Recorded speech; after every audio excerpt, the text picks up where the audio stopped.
And they talked a lot about war, AI, and coziness.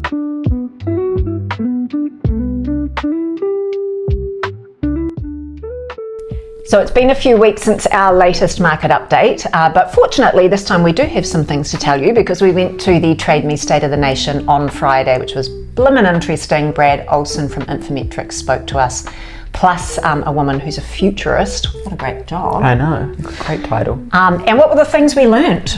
Well, Brad had a lot to say about the economy, and I think the big preface on anyone talking about the economy right now is we are in unprecedented times. That word is definitely making a comeback. And, you know, with kind of the global uncertainty, none of us really know where things are headed, but we're kind of, people are trying to take their best stab at it while understanding that things could kind of go in any direction at the moment. But, you know, assuming that the overseas conflicts are resolved quickly, it's probably not looking like a year of much change, especially locally here in Wellington. I think definitely the expectations are to remain hopefully stable, but, you know, little pushes up and little pushes down are very normal, just market fluctuations, but we're not expecting any big changes by the end of the year. The really interesting futurist who spoke to us brought up some messages in and around what the sort of the trending things they're seeing online, people are asking and so on about property at the moment, and it's not about moving, it's about hunkering down. And so it's kind of back to COVID times where we were all in our bubbles and then couldn't travel, and so decided to do that new kitchen that we'd been meaning to do, or put the extension on to house the extra child. And so now we're doing exactly the same thing. People are not wanting to travel because the world seems like a bit of a dangerous place at the moment. So if people are sort of stuck at home and wanting to feel safe and secure, then they're feathering their nest, and the trending word is burrow.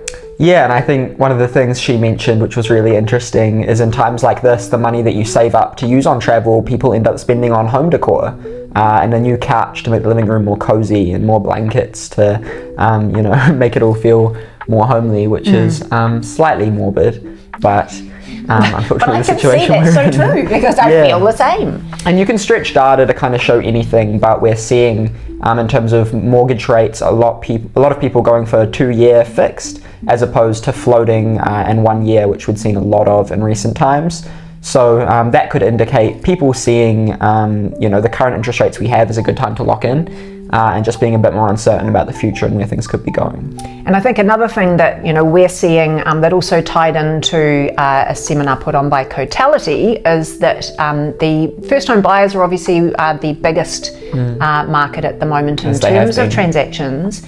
But an interesting point was that the movers, which are people, you know, upsizing, downsizing, you know, often moving within the same marketplace for various reasons, that group have been sitting tight. So they are the ones burrowing down at the moment, and just probably waiting for the dust to settle whenever that might be.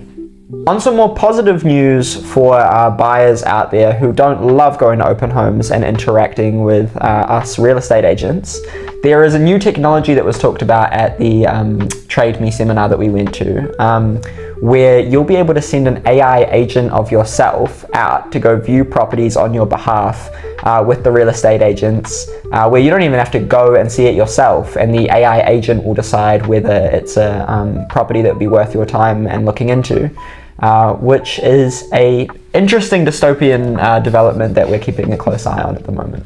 Remaining open-minded. Yeah.